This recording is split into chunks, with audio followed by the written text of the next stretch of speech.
Ang kumpletong kagamitan sa loob ng isang ambulansya ay mahalaga para makapagsalba ng buhay.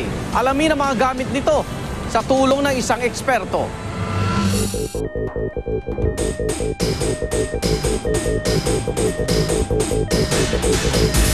Basically, ang isang ambulance talaga dapat is fully equipped and fully trained din ang mga members niya at crew ng isang ambulance. Kasi nga, hindi lang po pang transport ng ambulance.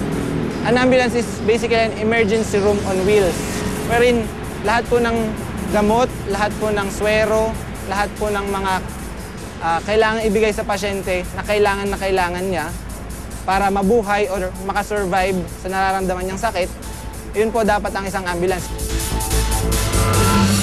The first compartment po, yung unang compartment po natin sa ambulance natin, dito po natin nilalagay yung main oxygen tank natin, yung pinaka-reserve po nating oxygen. Dito pong side, nandito po yung cardiac monitor natin na may defibrillator.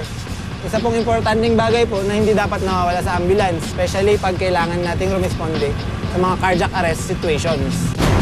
Next po, ito po yung mga nasal cannula natin, mga face mask. Usually po ginagamit po, binibigay po natin sa mga nahihirapang huminga.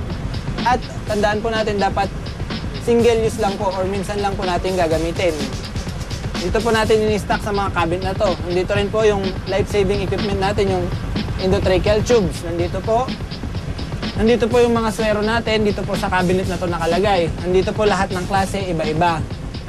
Nandito naman po ang ating mga C-collars, ginagamit po natin sa mga vehicular accidents. Always tandaan din po natin, dapat meron po tayo ng mga pang-monitor ng vital signs natin. We have our BP apparatus, we have your stethoscope, pang-monitor po ng blood pressure.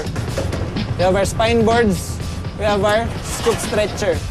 Very important po ito para ma-immobilize natin yung pasyente kapag we suspect spinal fracture po.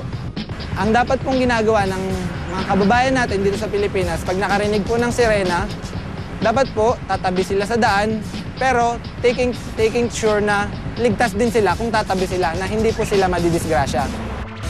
Isang panukalang batas ang nakabinbin ngayon sa Senado, ang Pre-Hospital Emergency Care Act of 2010. Layunin nito na mapangalagaan ng bawat mamamayan sa gitna ng peligro.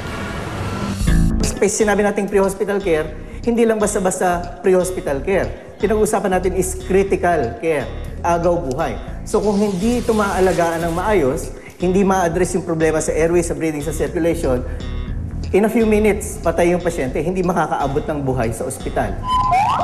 Test vital sign niya, 80/50. Magkakaroon ng item sa gobyerno ang mga EMTs. No? Therefore, lahat ng area, provincial, regional, city, barangay, meron kang aasahang EMTs at ambulansya na talagang qualified sa area ninyo. Yun ang pinaka-goal nitong EMS Bill once na naitaguyod natin siya. No? Bibigyan natin ng standard ang ambulansya, bibigyan natin ng standard yung mga taong sasakay sa ambulansya at titingin ng pasyente para siguraduhin natin na kaya nilang bumuhay ng isang agaw buhay.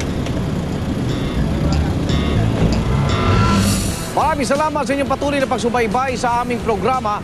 Hanggang sa susunod na Huwebes, ako naman Arnold Glavio. Dito sa Rescue, naniniwala kami kahit sino pwedeng tumulong.